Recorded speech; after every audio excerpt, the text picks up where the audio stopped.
Well, hey everybody, Andy Kvernen here with another Cornerstone Connection daily devotional. When I was a little kid, I had what I would call a high justice quotient. I had a firm conviction about what was right and wrong, and I thought that I knew what was right and wrong in just about every situation. And so when I saw something that I thought was wrong, it really bothered me, particularly when it affected me. My sister and I, she's a wonderful adult woman now. She loves the Lord. She's a great mom and is doing great things for the Lord. But when we were kids, we were a bit like a cat and a dog. I mean, we would fight, and there were times, she was younger, where she would violate my sense of justice. She would do something that would provoke me and I felt like was wrong, and it would really irk me, and I would respond with anger and with kind of an inappropriate rage at times as a kid. And over the years, I grew and I sort of became more aware of this propensity, and by God's grace, she and I have a wonderful relationship today as adults. But it reminds me of the passage in Psalm 39 where David responds to injustice in an unlikely way. I want you to listen to what David writes in Psalm 39. This psalm, in many ways, is a psalm of lament. David's lamenting over his situation where he's sinned and God is bringing judgment against him, and he's responding to that. He says, I said, I will guard my ways that I may not sin with my tongue. I will guard my mouth with a muzzle so long as the wicked are in my presence. I was mute and silent. I held my peace to no avail, and my distress grew worse. My heart became hot within me, and as I mused, the fire burned, and then I spoke with my tongue. Okay, so here's David. He's struggling, right? There's bad things going on, and he's convinced, look, I'm not going to respond inappropriately.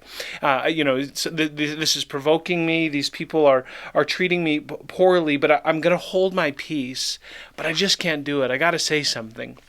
And so he responds in this way. He says, O Lord, verse 4, make me know my end.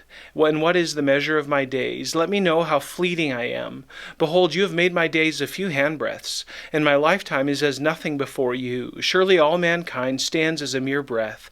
Surely a man goes about as a shadow. Surely for nothing they are in turmoil. Man heaps up wealth and does not know who will gather.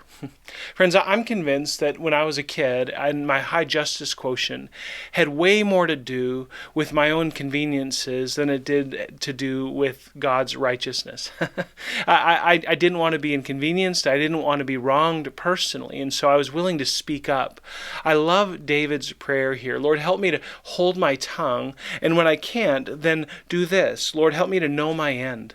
Help me to know my own limitations. Help me to know what is the measure of my days, and let me know how fleeting I am. In other words, God, give me perspective. Help me to understand I'm but a mere handbreadth in the scope of eternity, and what I think are my rights and the things that are important to me and the wrongs that have been done to me. When I emphasize those things, I miss the fact that surely all mankind stands as a mere breath. A man goes about as shadow. Surely for nothing they're in turmoil. Man heaps up wealth and does not know who will gather. In other words, man, we often have this grandiose idea of our own worth and our own value and our own importance, and certainly in God's eyes, we are worth a lot. God loves us. God cares for us. But when we start putting up our own rights and our own strength and our own privileges and our own, how we're violated, we put ourselves in difficult territory. And I love David's response here. He says, God, help me to see where I fit in the scope of eternity. In other words, help me to realize I'm not that big a deal. I'm really not that big a deal. You're the big deal, God. I'm not the big deal. In verse 7, he continues. He says, And now, O Lord, for what do I wait? My hope is in you. You're the big deal, God. Deliver me from all my transgressions. Do not make me the scorn of the fool. I don't want to suffer here, God. I am mute. I do not open my mouth, for it is you who have done it. Again, you're the big deal, God.